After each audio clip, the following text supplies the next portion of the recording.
see the new styling, the new features of the beautiful new Edsel, newest member of the Ford family of fine cars. Could we see it? Certainly. You never saw a car like the 58 Edsel. Never? Never. More new ideas, more you ideas. In the great, exciting new Edsel. Brake still on? You can tell in the Edsel when the light goes on. Engine cold? You can tell in the Edsel when the light goes on. Getting low on gas? You can tell in the Edsel when the light goes on. May we repeat? There's never been a car like the 58 Edsel. This is the way you sit in the Edsel.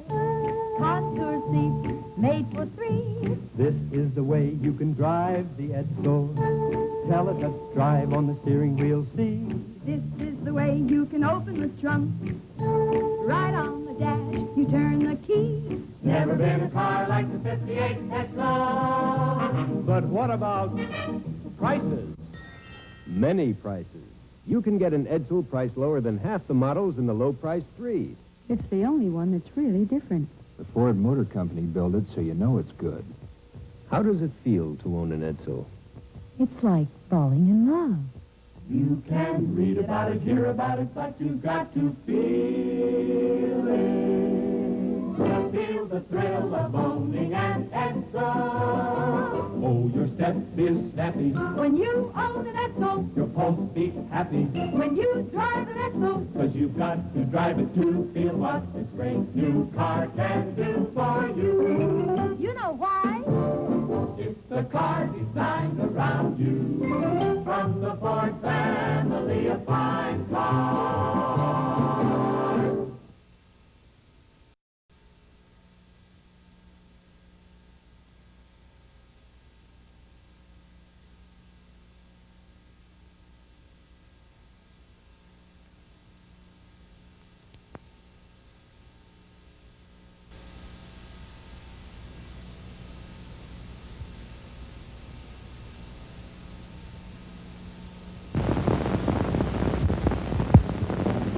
Under this canvas cover is one of the best kept secrets in the automobile business. We hope you'll help us keep it a secret until after the public showings. It's the newest member of the Ford family of fine cars, the Edsel. As you may know, the Edsel will be publicly introduced on September 4th. A great deal of planning has gone into getting ready for that day. And we want you to know about that planning so that you will understand what Edsel means to you as a member of Ford management. That's why we have prepared this management meeting. Before we begin our meeting, I would like to say that I am personally very gratified at reaching this milestone in the development and progress of our company. We have felt for a long time the need for a Ford Motor Company to have more effective coverage of the medium-priced field to enable us to reach our competitive goals. By all of us putting our best efforts behind it, we feel that the Edsel program will help us accomplish that aim. And now, here is the Edsel story.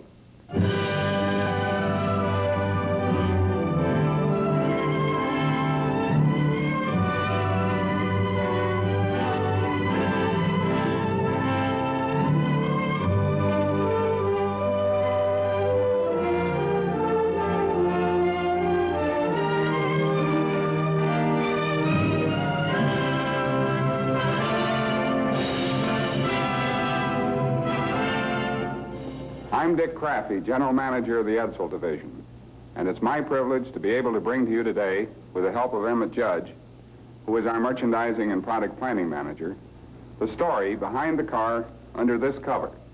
It's an important story to you as a member of Ford management because it represents a great step in the growth and progress of Ford Motor Company. We want you to see the Edsel a little later. We want you to know the car, its styling, its features, its performance. We want you to be as proud of it as we are, so that you can help us tell the Edsel story all across the country. But before you see it, we want you to know the background, the thinking and ideas and planning that led up to it. Why are we building the Edsel? Why do we need another car line? What do we expect to gain for Ford Motor Company with this new car? How are we going about it? I'm going to ask one of the men who have lived with these questions for a good many months to give you the answers. Emmett Judge. Thank you, Dick. The Edsel story is a great story. It will become an important part of automobile industry history. And it's a once-in-a-lifetime experience for all of us in Ford management. The company is doing a job in introducing the Edsel that surely we will never do again, and a task which I question we will ever see done again in our lifetimes. It's a big task. As you know, our company is investing $250 million to introduce the Edsel. It's a tremendous program in terms of its financial implications. And that part of it makes it a real challenge to all of you who will have a part in the successful establishment of the Edsel in the American automobile market. Most people are unaware that the Ford Motor Company has been thinking and planning the Edsel car for 10 years. Our roots are not a mere 2 years deep in the company, but in reality 10 years. It was in 1948 that Ford Motor Company first began thinking about the introduction of another car in the medium price field. It was Henry Ford II who originally suggested the idea. But the company had more pressing problems at that time, as you all well know. However, a year later, in 1949, we made the first presentation of the proposal to the Executive Committee. At that time, we referred to it not as the Edsel, but as the intermediate car. We received approval of the program and started the styling of the automobile. It was well planned in terms of preliminary engineering in 1950 when the Korean War came along. I'm sure you are all well aware of the impact of that particular event. We could not have sold a single additional automobile by having another car during a war-directed economy. We discontinued the program, although a great deal of study went on in the meantime. Finally, in the fall of 1954, the program was represented to the Executive Committee. The designation E-Car program was attached to the undertaking at that time, and active styling work was started in late 1954. The program was approved by the Board of Directors on April 15, 1955. In the 2 years that followed, we completed the styling and engineering of the car, created an organization which now totals 1,500 people, and have underway the creation of a dealer organization. The big event we are all waiting for is the culmination of not only 2 years of work and development, but the satisfaction of completing a job of some 10 years duration. That's very briefly the history of the Edsel program. But many people ask me, and I'm sure they ask you because you are associated with the Ford Motor Company, why have we undertaken such a program? Why are we investing $250 million in a risk venture of this type? Our answer to that is that Ford has a real sense of responsibility in being a part of the things that are occurring in America today. And even more important, we want to be a part of the growth and potential that lie ahead in this great country of ours. Let's look at some of the things that are happening in America. In 1945, there were some 140 million Americans. Yet in the 10 years following the war, we grew to 165 million. Since the last successful introduction of a car in America, the Mercury in 1938, 65 million Americans have been born. To them, the introduction of a new automobile will be a new event. But more importantly, let's look at the future. Statisticians estimate that by 1965, the American population will total approximately 190 million. To us in this industry and this company, more people mean more automobiles, because the automobile is an essential part of American living. Putting together this growth in terms of people with economic growth, you particularly see the significance of things to come in America. Back in 1945, we had a gross national product just over 215 billion. Gross national product, as you know, is the measure of total productivity in America. By 1955, we had grown to 375 billion. In 1956, we were well over 400 billion. And this year, we are running along at a rate of around 427 billion. By 1965, even the most conservative estimates indicate that we will have a gross national product of somewhere around 535 billion. When you add that to growth in terms of people, it means the purchase of more automobiles. In 1955, we had the biggest year in the industry, really a bonanza for all of us. Americans spent $19 billion for new automobiles. Yet when you compare this with what is going to happen in 1965, it becomes small. By 1965, we estimate it will be somewhere around $26 billion because there will be more people with more economic resources to buy more automobiles. These basic economic factors indicate briefly and simply why the Ford Motor Company wants to be an important part of the growth of this industry. Back in 1945, there were 26 million cars on the road. A lot of people thought if we ever reached 30 million, we would bump up against the ceiling. Yet the industry doubled the car population. 50 million cars by 1956. Today, we are still growing. By 1965, there will be some 70 million cars on the road in America. The potential owners of these cars are here today. We can count them. In addition, the great movement to suburbia has made the automobile an essential part of our living and created the need for a second car, a pattern that was unheard of and unthought of 15 or 20 years ago. It is this tremendous growth in people and economics and the importance of the automobile in American living today that is the one important reason our company is embarking on this program of introducing a new car to the motoring public. Because you are a part of the company and the industry, you know the structure of the automobile market. You know that in the low price field there are three principal makes, one for Ford, General Motors, and Chrysler. We have about the same number of models as Chevrolet and Plymouth, and we each have about the same number of dealers. When you examine the medium price market, you find an entirely different pattern. Ford Motor Company has only one product, the Mercury. General Motors has three, Pontiac, Oldsmobile, and Buick. Chrysler has its three, Dodge, DeSoto, and Chrysler. The deficiency in the market is evident for our company. In the high price field, a pattern very much like the low price field exists. Each of us has a product, and we each sell through about the same number of dealers. The big gap is in the medium price field. And because of this lack of equal participation in the medium price market, our company has been predominantly a low price car producer. For example, 80% of our volume is in the Ford car, and 20% of our sales are in the other markets. This is in sharp contrast to General Motors, where 50% of their business is with the Chevrolet and 50% with the cars in the medium and high price field. About the same pattern exists for Chrysler. Ford Motor Company needs another product in the medium price field to compete effectively in the growing and broadening automobile market. This is particularly important when you examine what is happening in the medium price area. Today, as was true during 1956, 55, and 54, over 60% of the sales in the automotive market have been in this medium price area.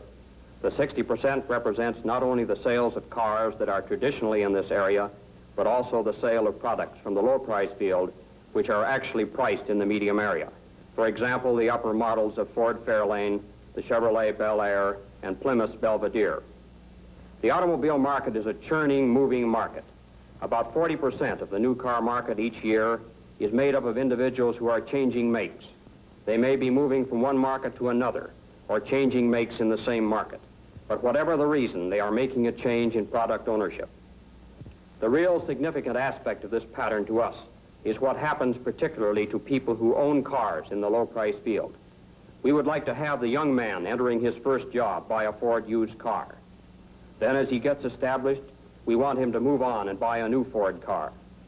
As this same fellow moves along in life, he will be among those to move into a car in the medium price field. Here again, we want him to stay with a Ford Motor Company product. Today, we have only the Mercury in this price field.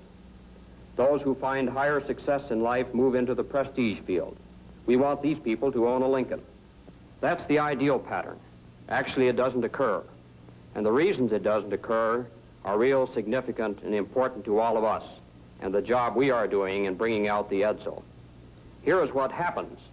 If you look at the ownership of some 50 million cars on the road today, you will find about the same number of Chevrolets and Fords. But what happens to these owners as they tend to buy up into the medium price field? The Ford owner has only one product to move to in moving into the medium price market, the Mercury. The owner of a Chevrolet car can stay in the General Motors family by moving into a Pontiac, Oldsmobile, or Buick. Why do people move up from a Ford or Chevrolet to a medium-priced car? They move because they want a car in an area of the market where they have an opportunity to express more individuality. General Motors is able to give them a choice of purchase which we cannot with only one product. Here is the most startling thing that happens. Of the Chevrolet owners who buy up into the medium price field, 87% of them stay with the General Motors Corporation family of cars. This is in contrast to the pattern in Ford, where only 26% of our graduating Ford owners stay with us and buy a Mercury. And the real clincher is that those who do not stay in the Ford family move over and buy a General Motors car in the medium price field. We give the 3 cars in the medium price field of General Motors about 2.4% of the industry every year, with these owners of ours who are leaving Ford and moving to General Motors ownership. This is a pattern we want to change, and it will be accomplished with the introduction of the Edsel car. Now, what about the movement of automobile owners within the entire corporation? 82% of the owners in General Motors stay with the corporation family of cars from year to year.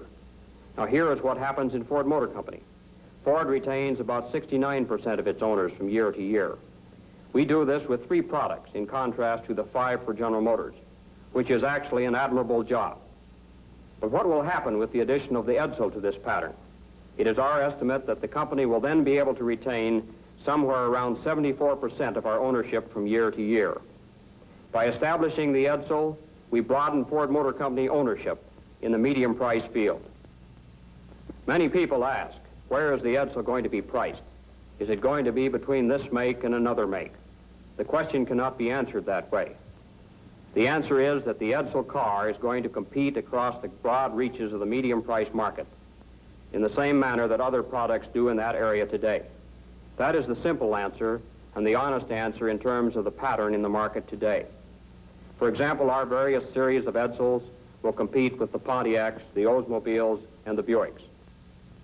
The big task that is now underway in the Edsel division is the establishment of a dealer organization in the field. From the more than 4,500 inquiries we have received, we expect to select about 1,200 dealers by introduction time this fall. Ultimately, we will grow to about 3,200 dealers comparable to other competitors in the medium price field. This growth in franchises will give Ford Motor Company broader coverage of the market in terms of our relationship with General Motors. One big job we have done in the Edsel division in the last 2 years has been to take a full look at the individual we call customer. In developing a new car and marketing it, we had to know a lot about this fellow. What makes him tick? Particularly, why does he buy cars in the medium price field? Why does he buy the particular make he buys?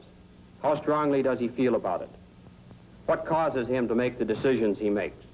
How is he going to feel and react to buying a new car, a new make on the market? All of these things are important to us. They are difficult things to get a hold of because many of them are intangible and psychological in their implications. It almost means stepping into his mind and finding out what motivates him. We wanted to find out how people felt about the competitive makes in the market. We asked them many questions and we probed many ways. We found out such things as which makes appeal to older men and which to younger, which are liked best by women. How are these makes associated with social status? How do people think of the various cars in terms of appearance, workmanship, trade-in value, performance, and so forth? From all this mass of data and knowledge of competitive cars we gathered, we were able to frame the requirements for the Edsel to achieve the objectives established for the car. The objectives of the Edsel car can be summarized briefly. To get greater coverage of the medium price market for the Ford Motor Company, to ensure greater retention of the Ford upgraders who move up every year to the medium price field, to keep more people in the Ford family, broader retention in terms of corporate loyalty, to have more dealers selling more products made by Ford. All of these are going to accomplish more volume for the company.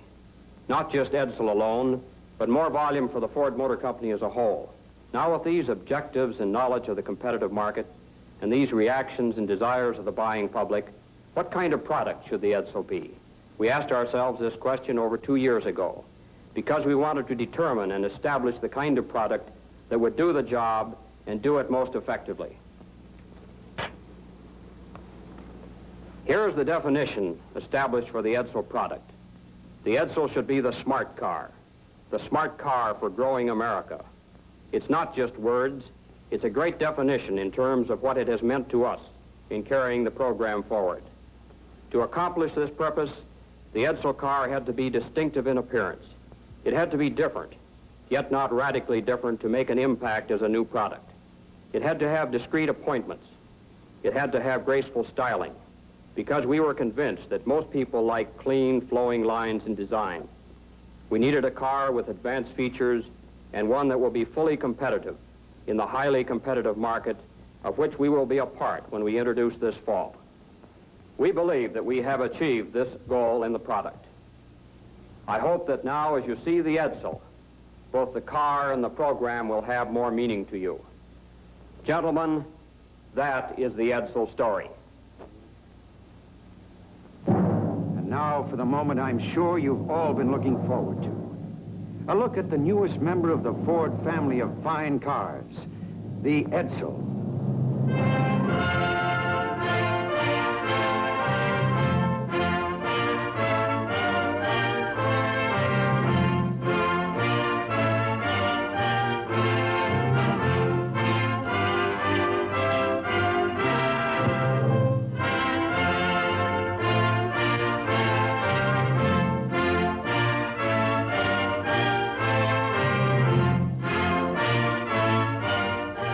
Edsel, the car that is already making automotive history for Ford Motor Company.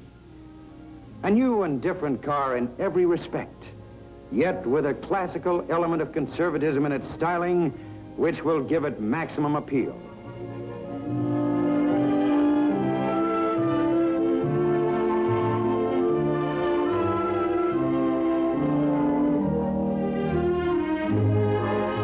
Its flowing, graceful lines, sculptured into the sheet metal, are clean and dignified. Yet it is excitingly different from anything on the road today.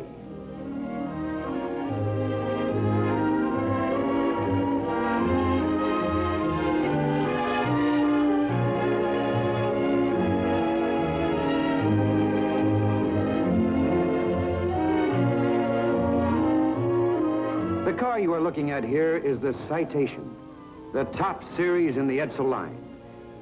In addition, as you know, we will offer 3 other series: the Ranger, the Pacer, and the Corsair, which will compete in the price market.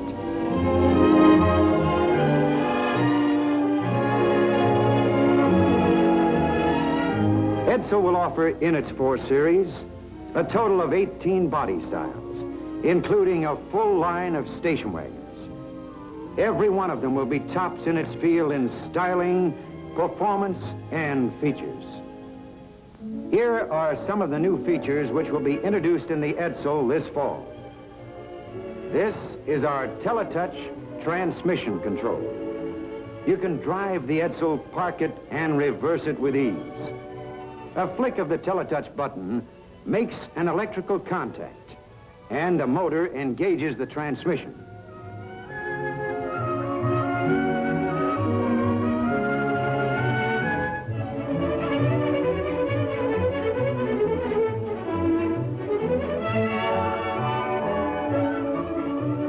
This instrument cluster follows the most advanced automotive developments. We placed all instrument switches and warning signals for convenience and visibility. This dial temp heater and ventilation control tunes in temperature, ventilation, and even optional air conditioning. In place of the old-fashioned knobs, you select the climate you want with a twist of the wrist.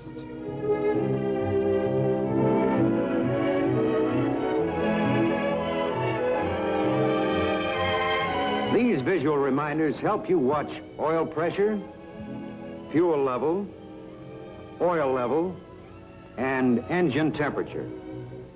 They also tell whether the generator is charging and whether the emergency brake is off. Preset this dial at the speed you want. When you exceed this speed, the speedometer dial lights up red in warning.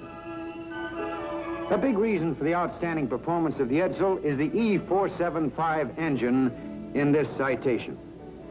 The engine is named for the 475 foot-pounds of torque it develops. This torque is usable power, another top-selling feature of the Edsel.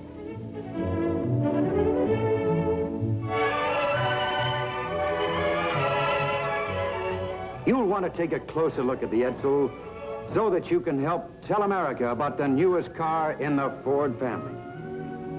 Edsel cars will go on display in advance of public showings in most company locations beginning August 27th. Don't miss seeing it.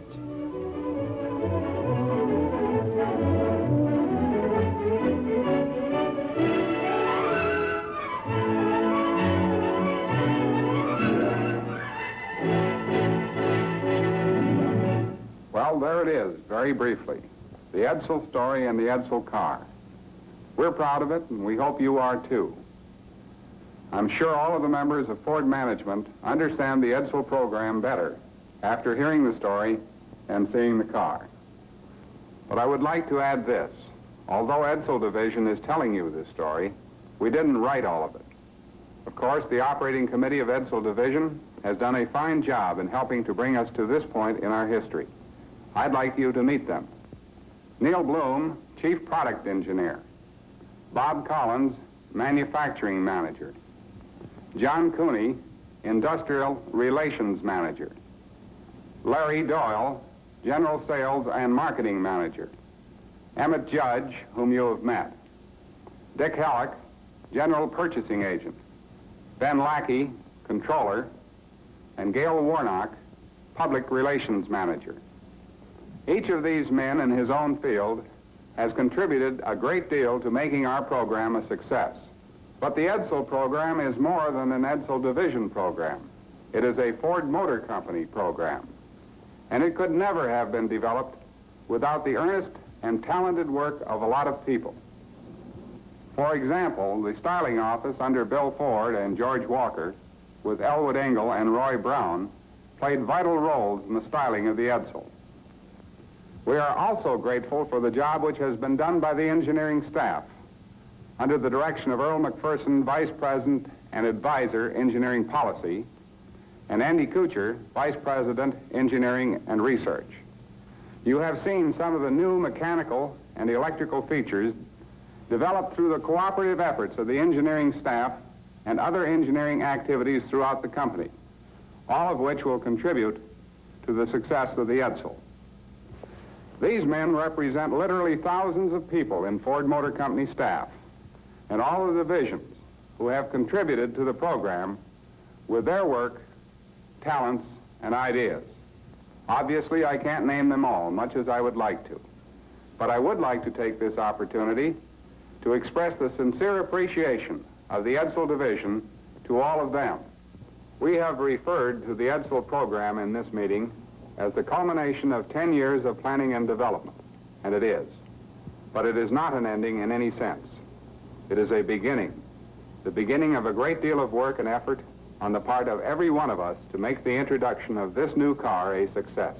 The job has just begun, and I know we can count on every one of you to make it a continuing success story.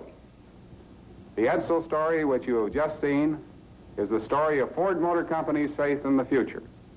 I think it is very appropriate that we now hear from a man who has been a symbol of that kind of thinking in our management team. It is my pleasure to present Mr. Ernest R. Breach, Chairman of the Board, with his own message to close our meeting. Mr. Breach. How do you do, gentlemen? You've heard the Edsel story. You've seen the product. I hope you're as enthusiastic about the car and about the job it can do for Ford Motor Company as we are. The introduction of the Edsel next month will be an historic step forward for our company in our efforts to achieve competitive leadership in the industry. At the same time, this program was undertaken with a full recognition of the financial risks involved. We believe that the car has the styling that will appeal to the buying public. But every Edsel from the beginning must be the highest quality in the industry if the car is to be a success. Every purchaser of an Edsel car will either be a satisfied or a dissatisfied customer, depending upon that quality. Now, we've come a long way in the last 10 years or so, for which full credit is due to you members of this management team. If that were not true, we'd not be having this meeting because there would be no Edsel car. We would not have had the money, the facilities, the manpower, or the management know-how to tackle this tremendous job had it not been for our progress during the past decade. Management in every phase of our operations has contributed to that progress, with better manufacturing and assembling processes, with higher quality and lower costs, with better style and better engineered products, with an effective sales organization in the field, and with better human relations in our plants and offices. Together, we've made great progress. Our accomplishments, fortunately, have far outweighed our mistakes. But the road ahead is just as challenging and just as tough. And the rewards for intelligent planning and hard work are even more promising.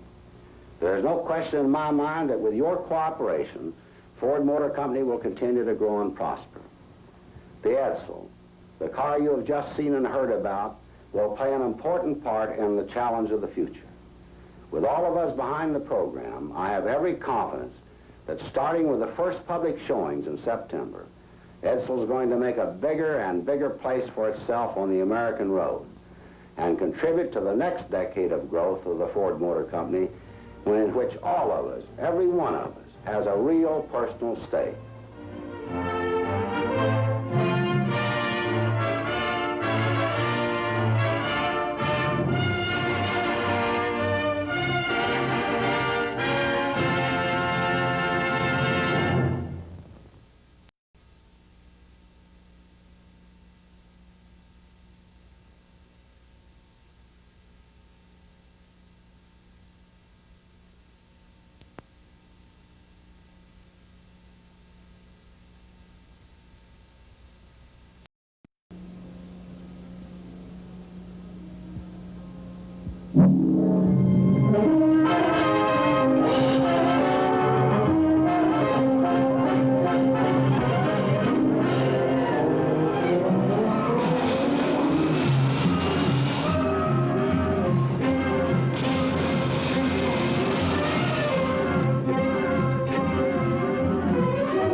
This is the way some great adventures begin.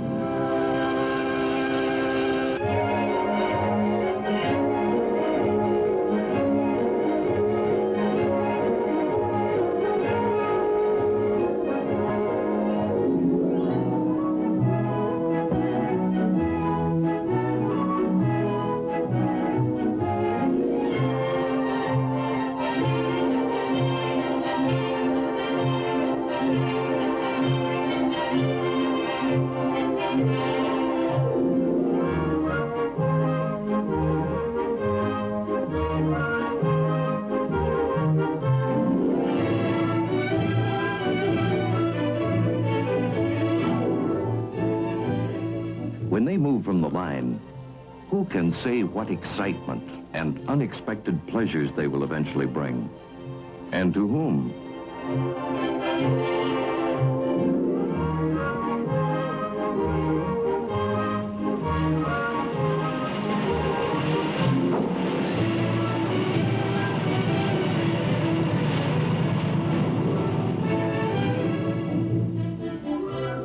Some will go east, some west. Some will find a home near, others far. But in each, there is inbuilt freedom of movement, a means to far-flung travel joy and adventure, not only on the open road, but off the beaten path besides. There is this about off-the-track adventure. It may come to almost anyone, in any walk of life. Consider this eminently dignified vehicle and the man who became its owner.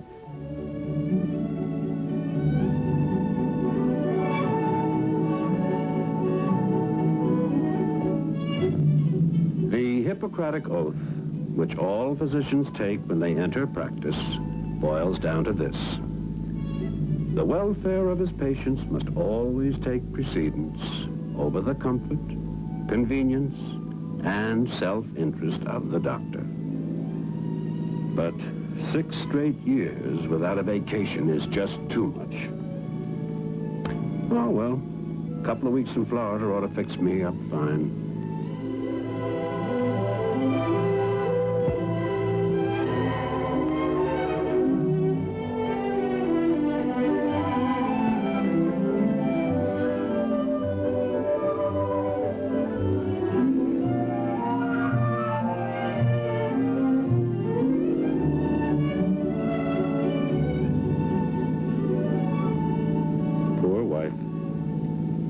I can imagine what Martha's had to put up with these last few months. I must have acted like a bear when... Matter of fact, that's just the way I feel. Well, physician, heal thyself. Miami, here we come.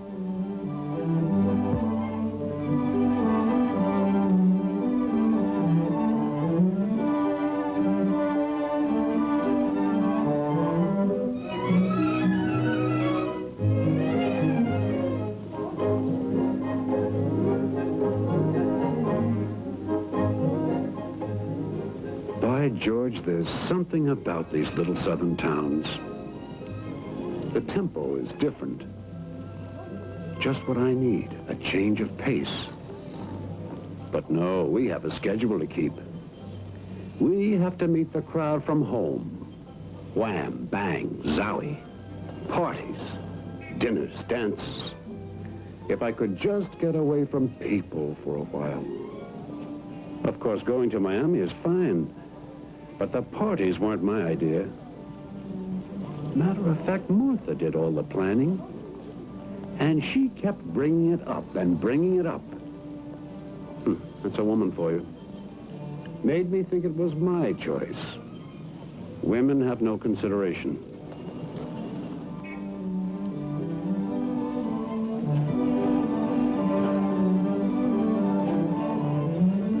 Well, we'll just see whose vacation this is.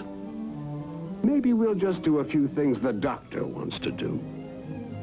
George Dunn told me about Southern cattle auctions, so...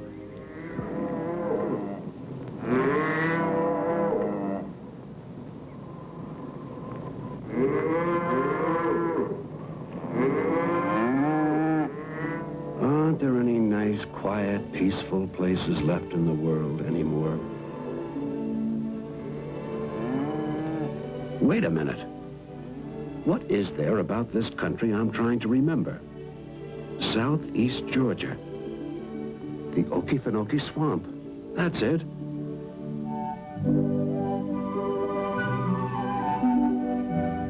Somewhere around here is the source of the Swanee River. The one Stephen Foster wrote the song about. I've always wanted to see that. The parties and the dinners and the golf can wait.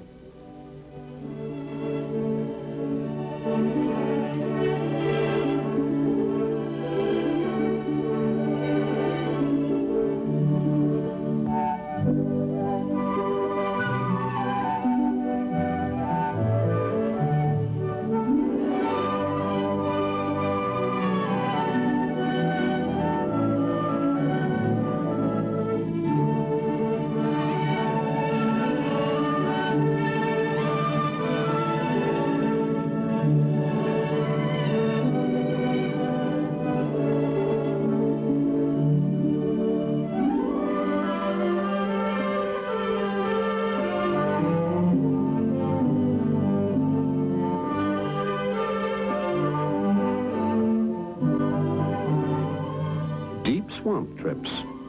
That sounds interesting. Let's ask about it.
Well, Doctor, this is what you asked for.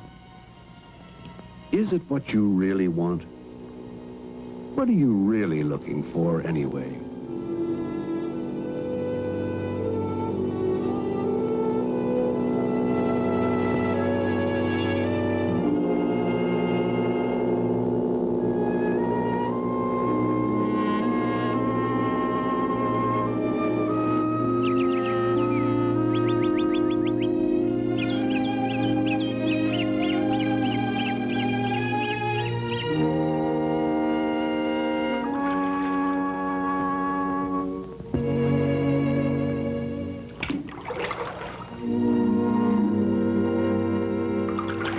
Patterns of sunlight and shadow, always changing.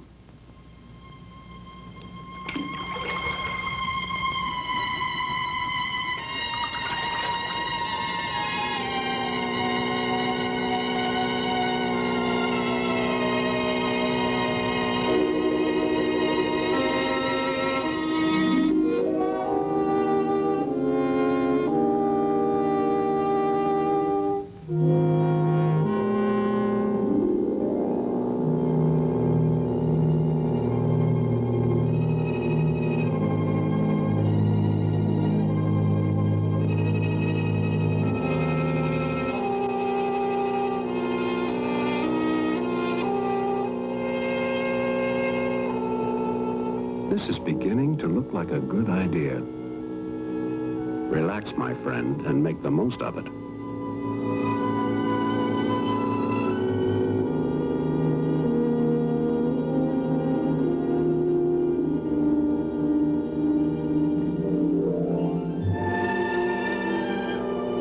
Sure is peaceful.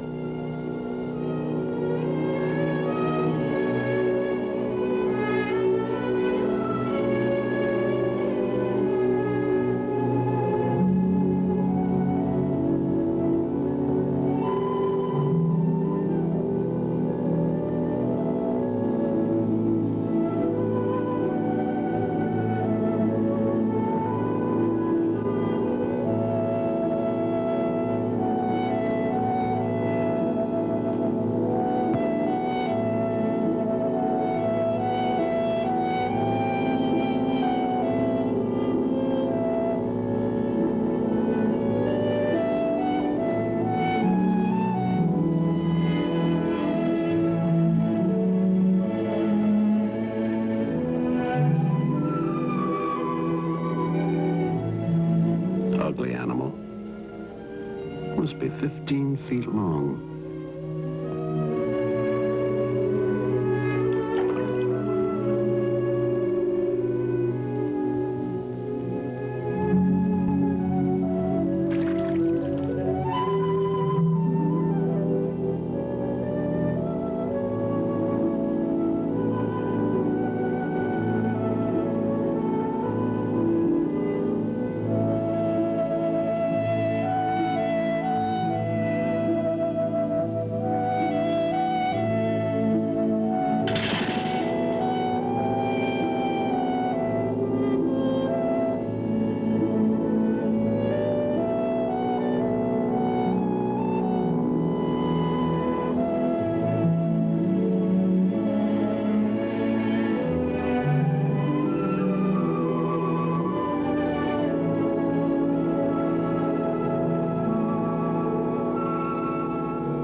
George, this is just what I needed.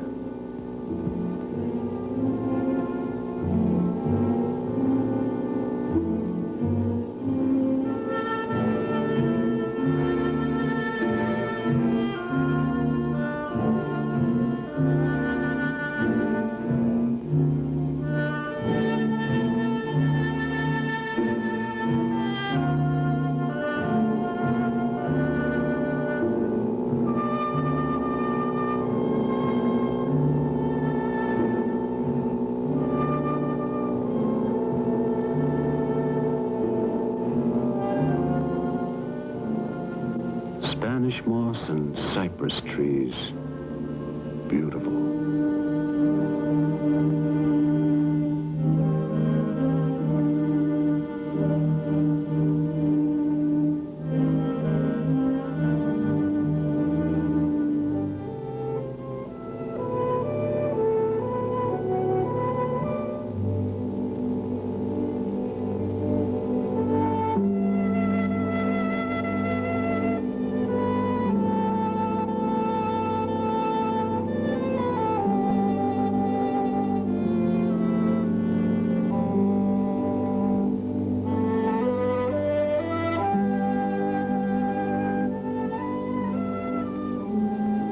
Almost like being in a different world. Primitive. Mysterious. Yet strangely satisfying.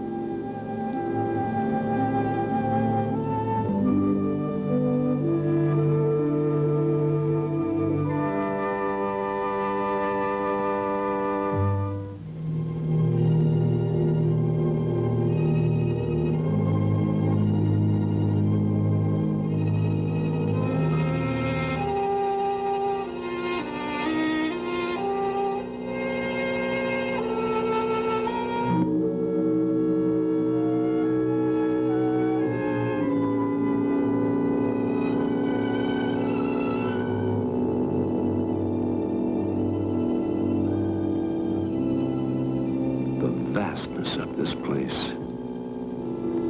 Acres and acres of beauty. How far does it go?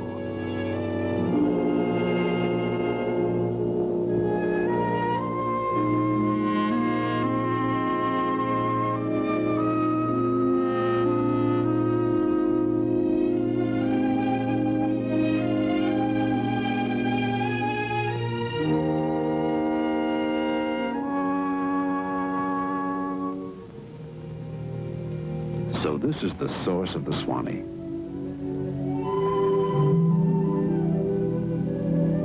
Everybody has sung about it, but practically nobody has seen it.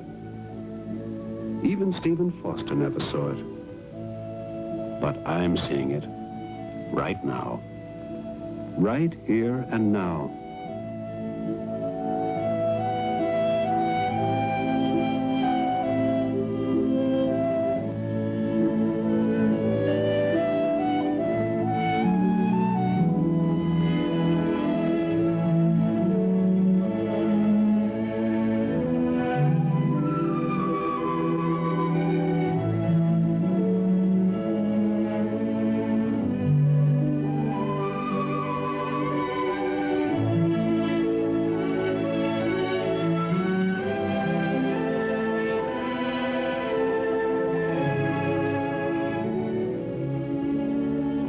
I'm sorry to leave all the serenity and beauty.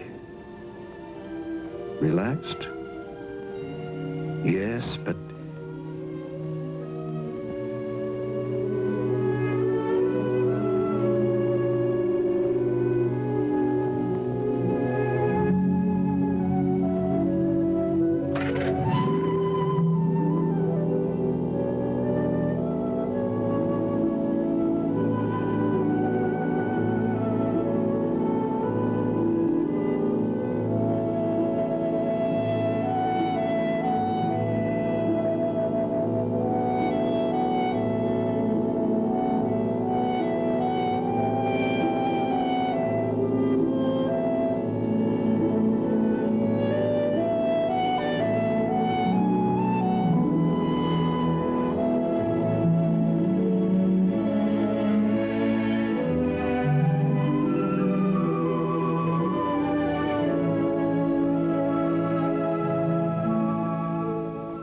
Well, every good thing must end. My little adventure, my withdrawal from noisy reality is over. We're going to drop our boatman somewhere as a favor. Nice quiet fellow, that boatman.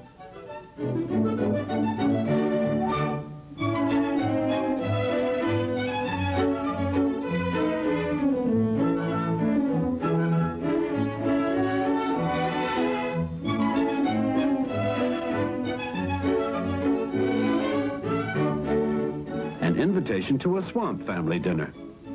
Well, that should be unusual. Good food, nice folks, plain, down to earth.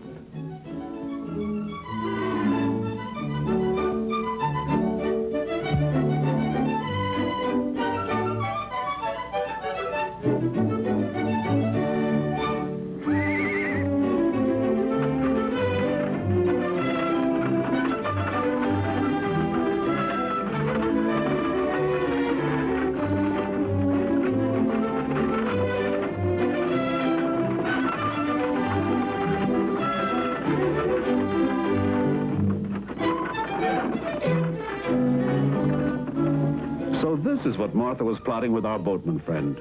An old-fashioned sing. I've heard about him, and here is the real thing. The boatman told Martha that neighbors and friends get together often to sing, just for the joy of it.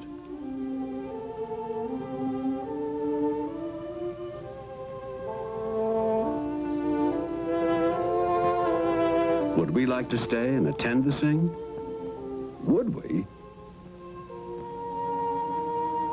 They use what they call shape note books to sing from. It was a new term to me. A glance at the book showed that the notes all had odd shapes, squares, triangles, circles.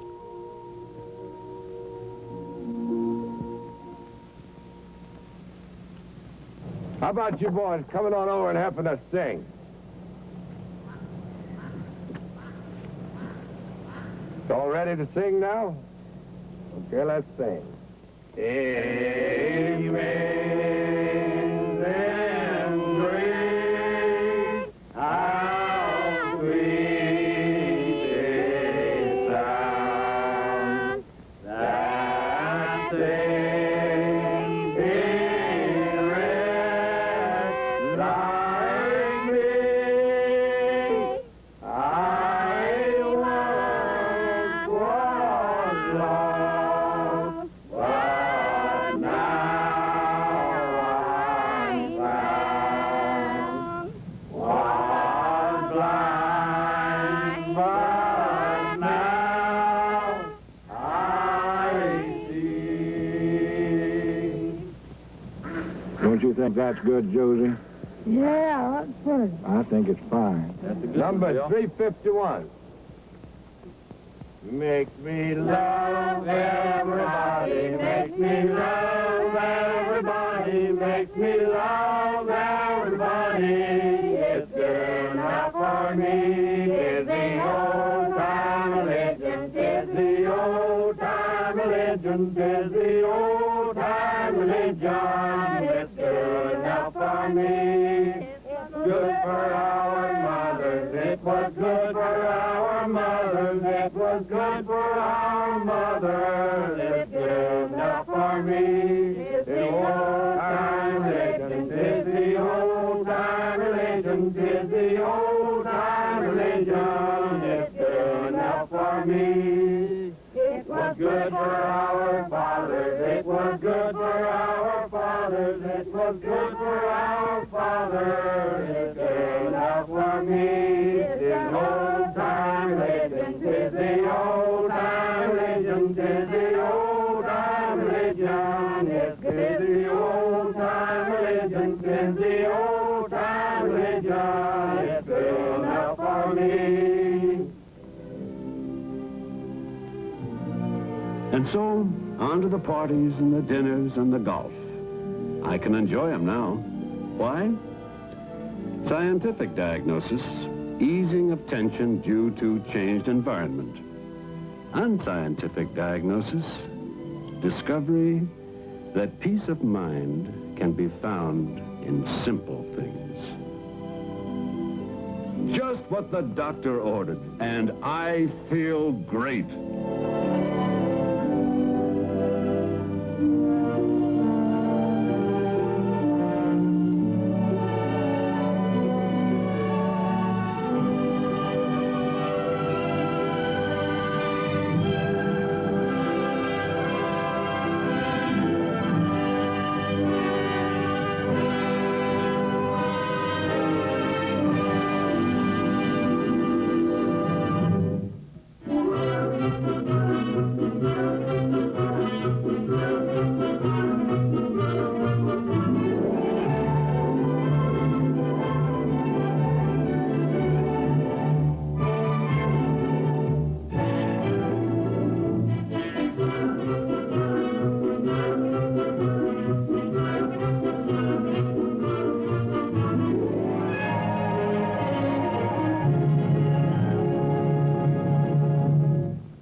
This is the way some great adventures begin.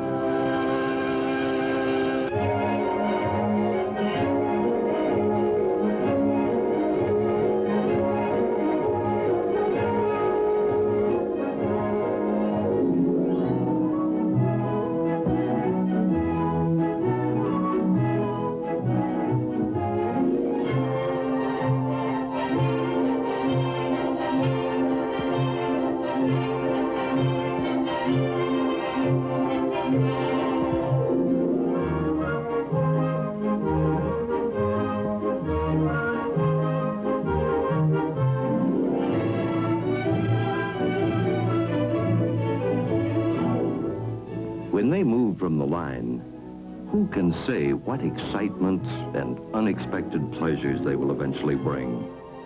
And to whom?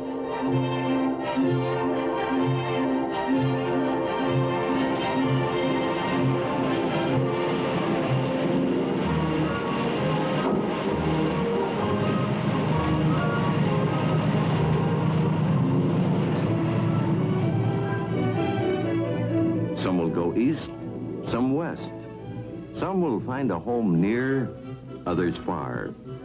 But in each, there is inbuilt freedom of movement, a means to far-flung travel joy for anyone, not only on the open road, but off the beaten path besides. Now, adventure is a chancy thing at best. Here, for instance, is a modern but conservative family car, wouldn't you say? Hardly designed for exploring. And yet...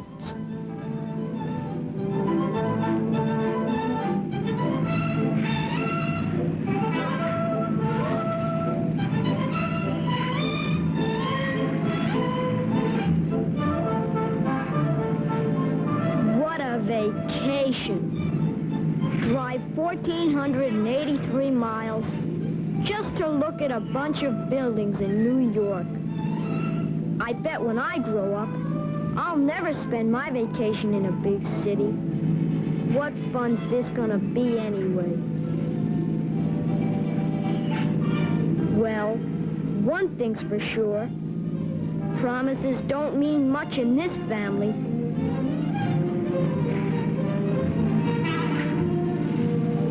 Just the same, I'm sure not gonna remind him of what he said. If he doesn't remember, well, that's all right with me. just can't believe Dad would forget a solemn cross-your-heart promise like he did.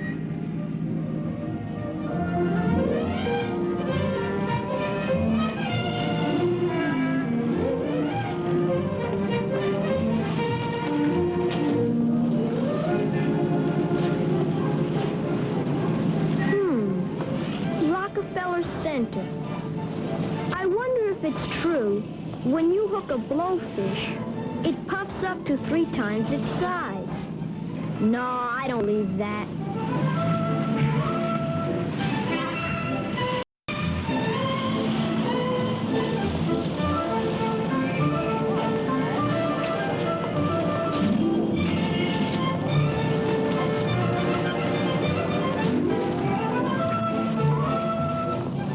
Golly, when parents get to a certain age, they sure are a problem.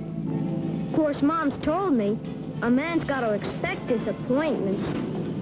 But golly, you'd think Dad would have remembered something as important as a promise. What I'd like to do is to catch a shark and have my picture taken with it. Then when Johnny Walken starts bragging again about the time he went fishing with his dad, uh-oh.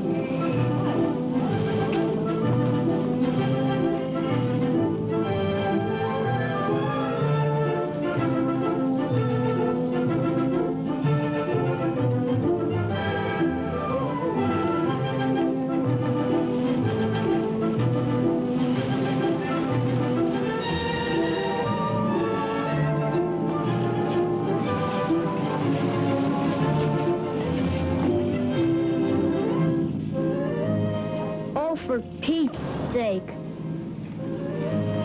The way things are going, when we get home and the guys ask me what we did, I'll have to tell them. Oh, I looked at a lot of backs and legs.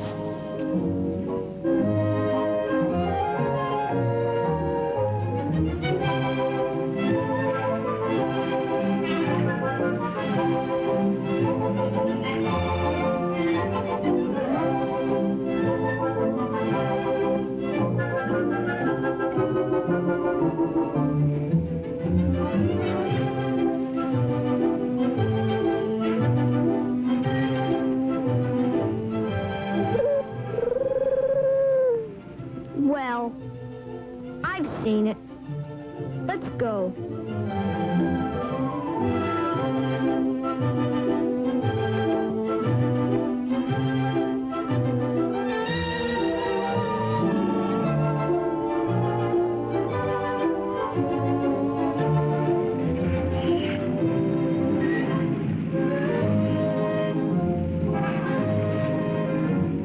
A shark's pretty big, I guess.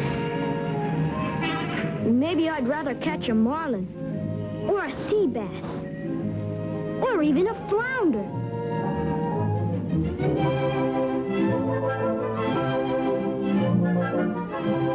United Nations.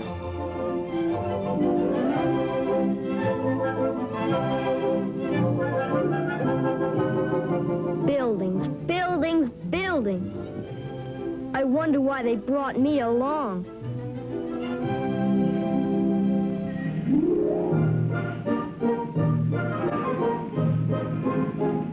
Here we are at the Battery, and we're not even going to the aquarium. They've got other plans.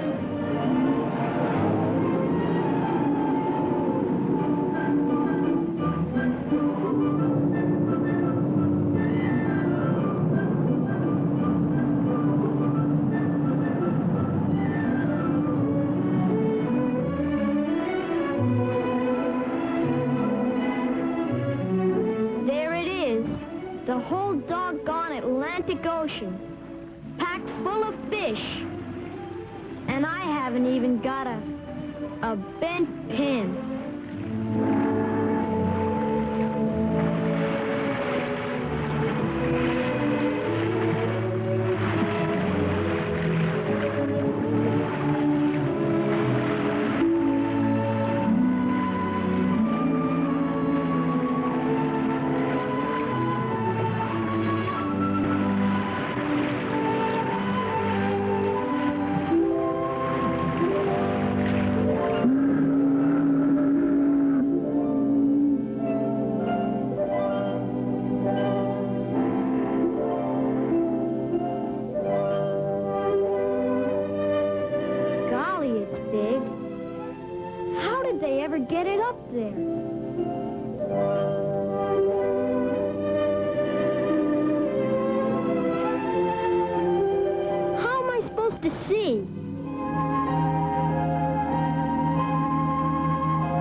what's the use?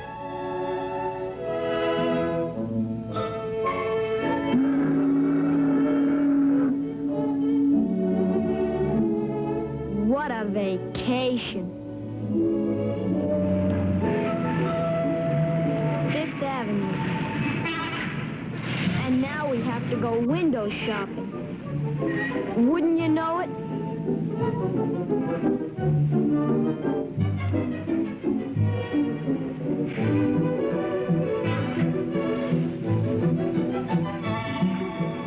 This is great. How much more time we gonna waste around here?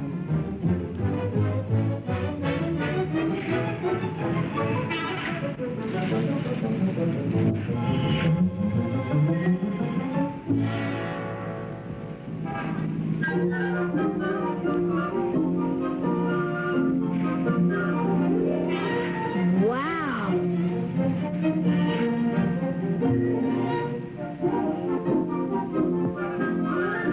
Gosh, with all that stuff, I could catch every fish in the ocean.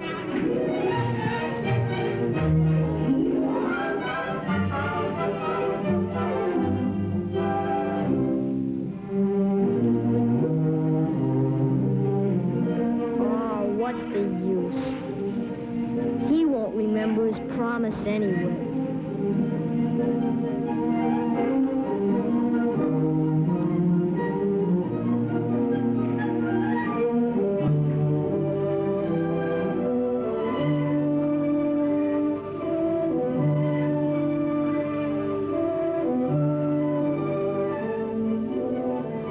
He asked me, and I told him.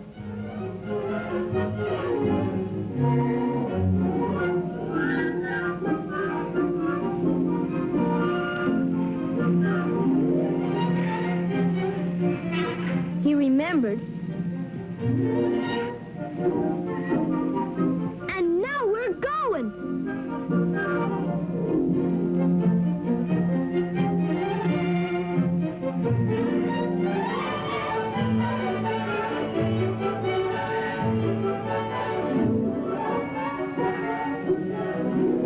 After all, a promise is a promise, even if he did make it 2 years ago.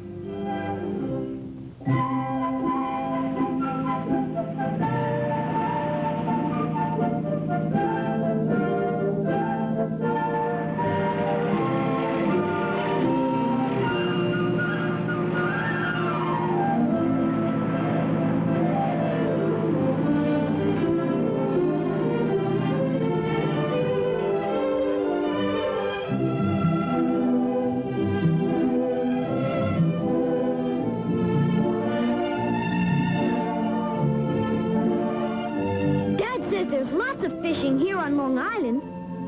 And there's Montauk Point Lighthouse.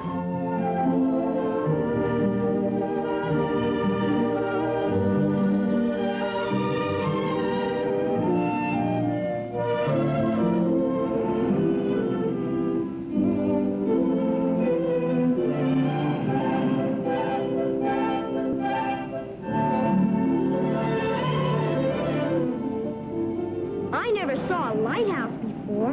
Come on, Dad!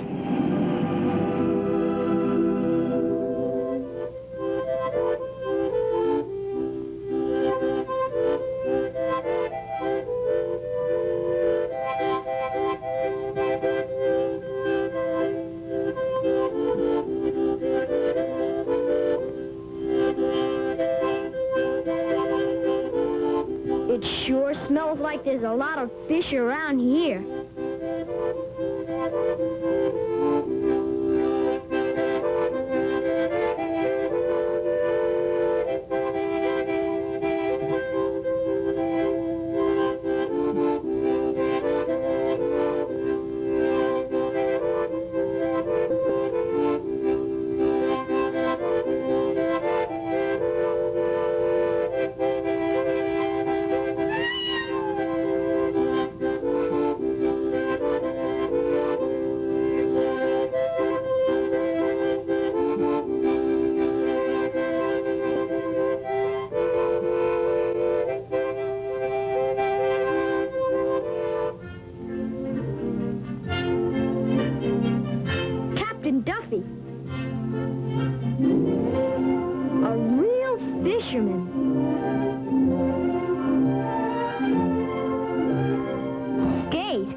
funny name for a fish.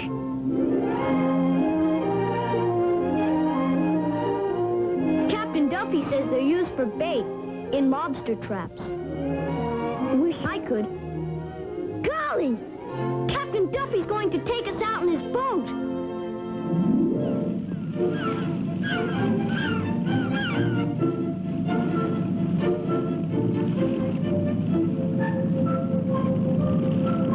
I wonder what that thing is they're letting down into the water. Men pulling on nets. Good night! Fish! Millions of them!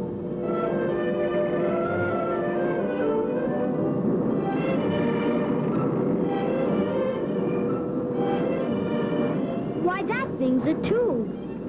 And it's sucking fish up into the boat.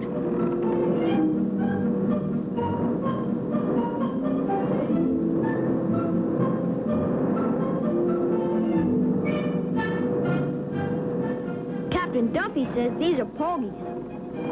And they're good only for fish oil and cat food and stuff. This one's a trawler. I wonder what he's got in there. Hi, boy.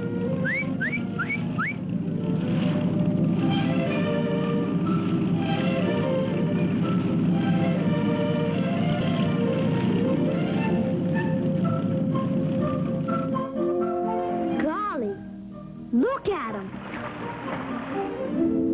A blowfish. It spits. I was wrong. It does puff up 3 times its size.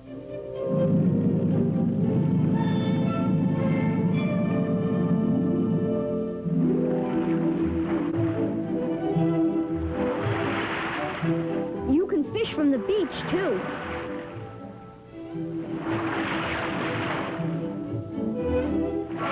Mr. Tuma does a lot of surf casting.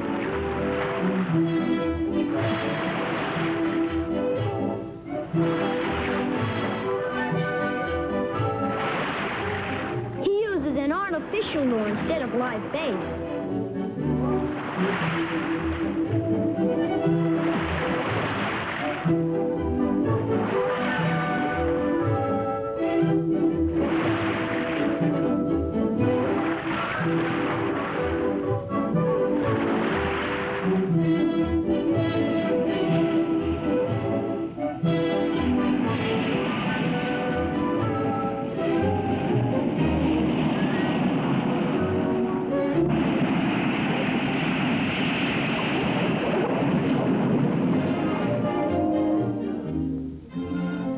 Today's the day.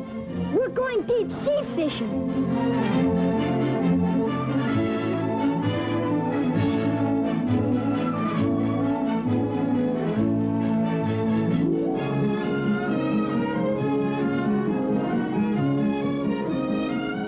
This is my day. Bye, Mom. I'll bring you back a fish.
No, let me do it.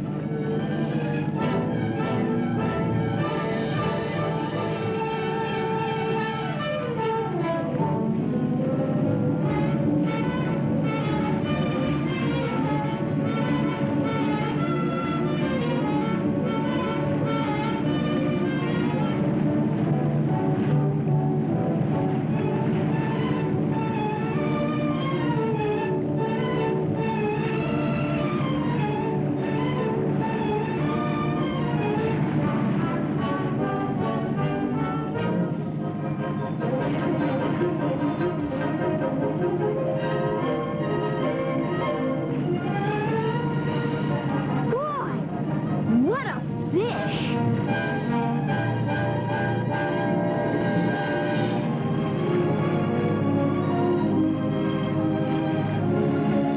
That sure was fun. You know, Dad was just as excited as I was. Maybe I should have let him help me catch that fish.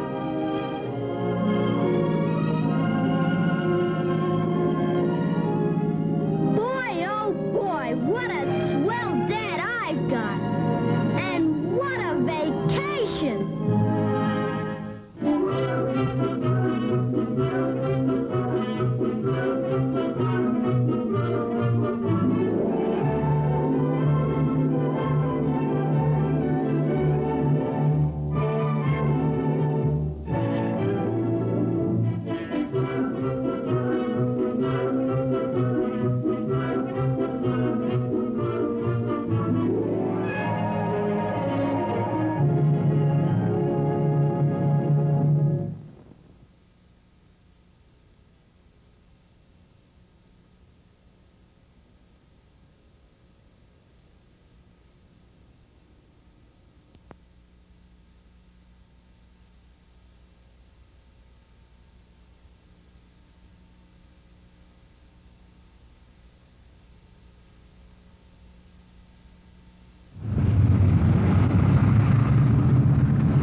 Arkansas trailer.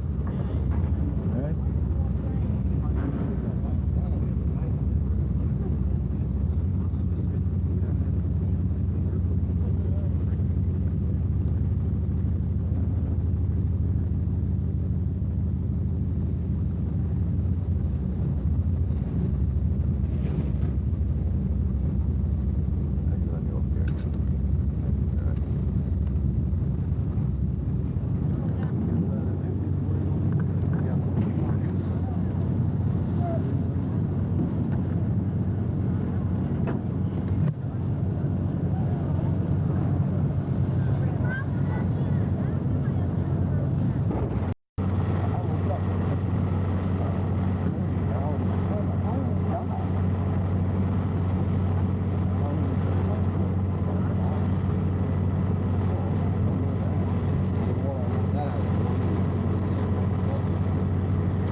Mirror, how much? 200.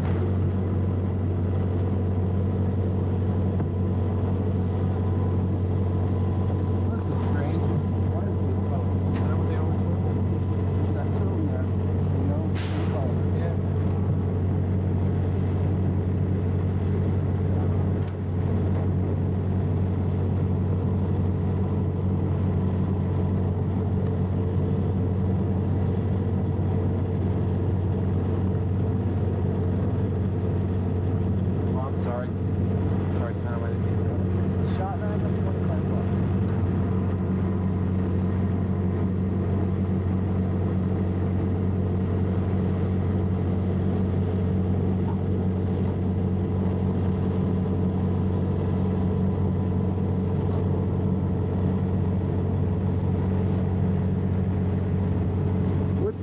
What's in the box here? This is NOS cloth?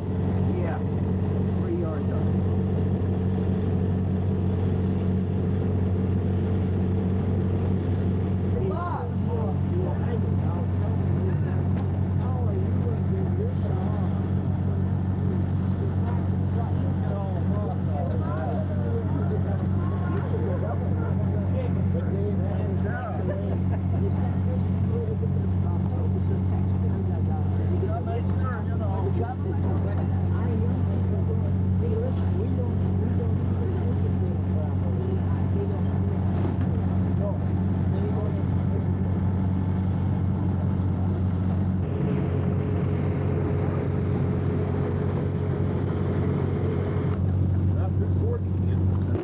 I don't think you can buy them through a card store without, you might be able to get it on a special order. Napa's got some of them, but you gotta know what the new numbers are.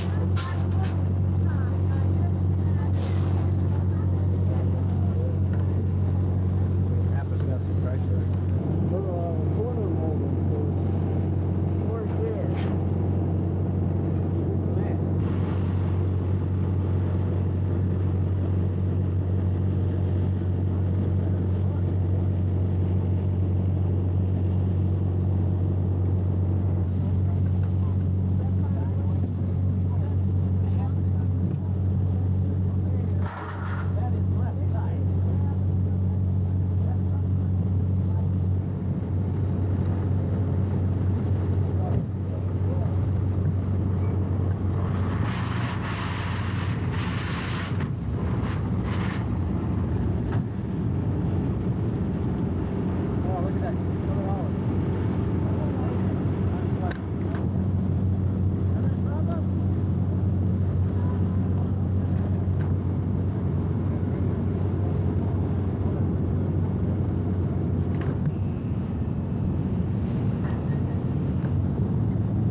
He's obnoxious. You know that?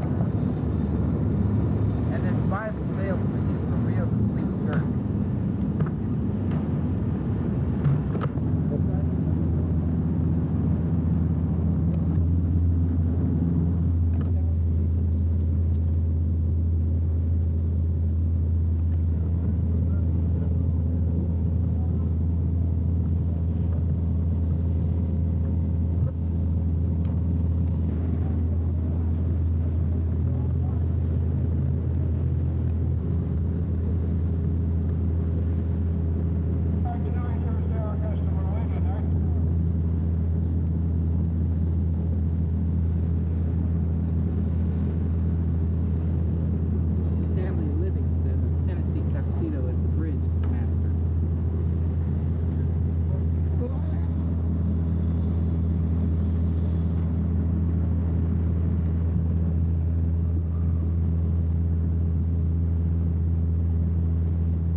No, per each.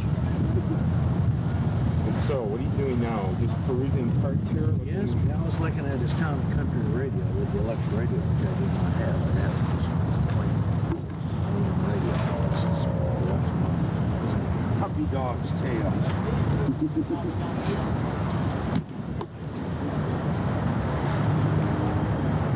A lot of the parts carry with me. I have to break down. Spare parts. All you got is the big ones. Yeah, right. I ain't got no much smaller. I know it's nice. Must be nice. Okay, that's all I need. Thank you very much.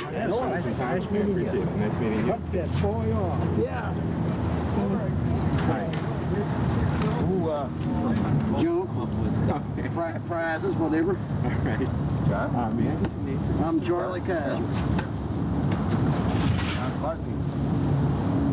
No, I don't think so. Excuse me. We're in Ridge, yeah. Grayson, Kentucky. Grayson.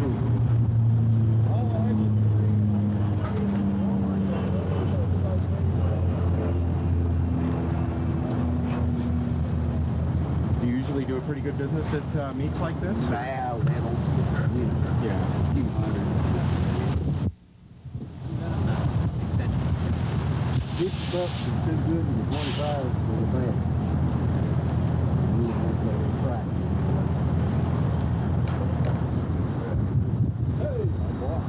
You made it early, huh? Yeah. Great. And what a person needs to do is to take X member out of the frame, weld it into this body, cut the windshield post with the convertible windshield frame from up the top off, drop the convertible back there, get it back, make yourself a real solid. It's like that. A lot of work. You sold up? Yeah. It's down in Arizona.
I seen you before.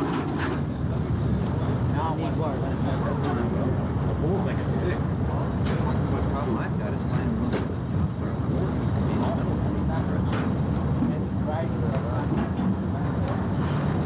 Take a look at them. Yeah, I think they was, This is Ed's Chop Shop?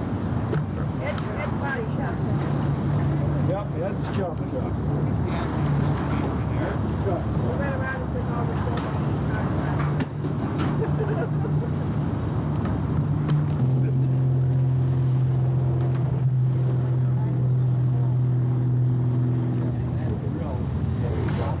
I think myself, no, I think I just have sound light. Big fender, put a sheet on it, and just write your name down, and next guy comes along, you do more, he puts your name on, and give him time in the afternoon, he wrote his names on the bottom, and gets it. Well, like I say, these were, I was going to use them on my place. Regular your buddy. You may not, but there again, the guy on the bottom of the list, if he's willing to pay that, he wants to take the file.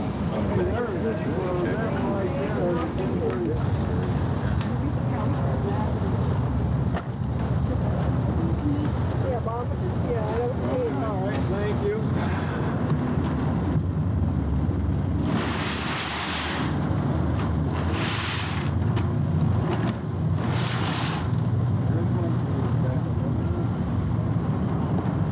I didn't buy it. Oh, you ended up not buying it then? Yep. The deal fell through? The deal went across fine, but his lying is what left me. I drove all around for 970 miles out there.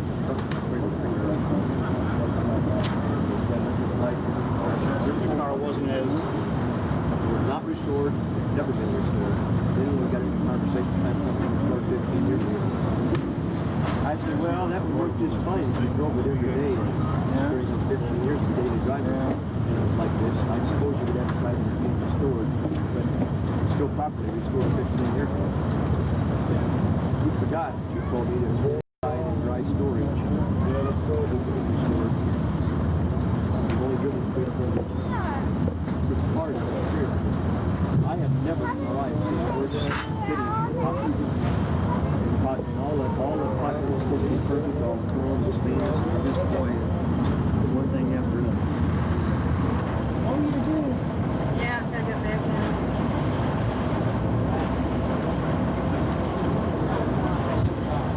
Yardman. So call your husband in the back for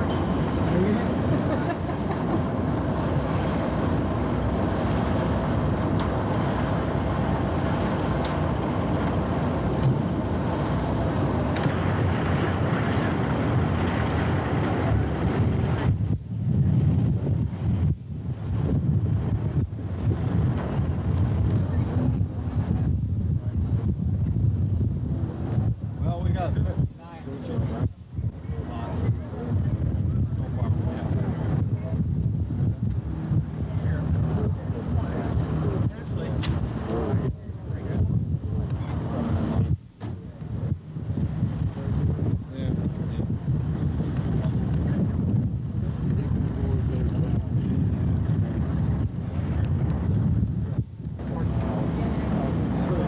You want to pull it in nose first so you get some light on the front? Yeah, Bud, can you bring it back in? Mark is going to pull in this way towards you. He's going to put no. Forward, Bud. Nose first. They need some light on the front grill.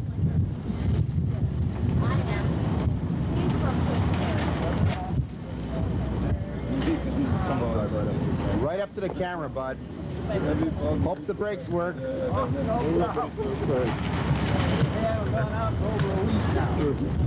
They were working yesterday, right?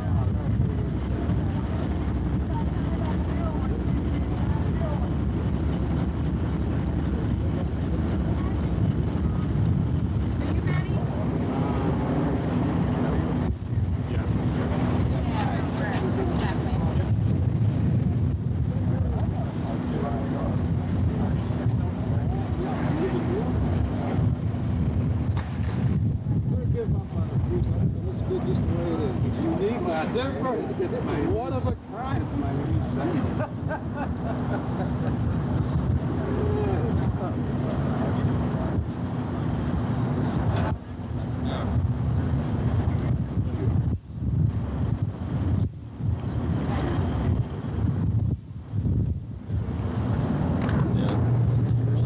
Okay, but I need to get your full name, if you don't mind. Okay, my name is Clayton Miller, and I'm known as Bud. Okay. So it's C-L-A-Y-T-O-N, Miller. And where are you from? Jackson, Michigan. Okay. Well, tell me how your interest in Edsel's began. How far back does it go? Well, I attended my first Edsel meet in 1971 in Peoria, Illinois. I didn't have a car at the time, but of course I became. Okay, so you didn't actually own one earlier than Not earlier than 71, no. I bought my first one in 1974. That was a 1958 four-door Ranger. Had factory error, but you could. Then I also bought a 1959 two-door hardtop. Okay, what kind of car is this now? This is a 1958 Pacer. Now this is the small series. Why did you get interested in them in the first place? Oh, I guess the weird looks. Butt of a lot of jokes here. So that's why you invested in it? I mean, that's why you bought them, was because you thought they were funny? Well, not really funny, but they're not. Interest has really picked up. Why do you think that is? Well, I don't know. I'm sure largely, to a large extent, I'm sure through club. Because, well, since 1971, I missed 2 years of attending conventions. I think by having the convention, it generates interest. Do you think maybe a lot of it is just a kind of nostalgia bug that people have? Oh, sure. Sure, cars of the 50s. Okay, great. Thank you. Appreciate it.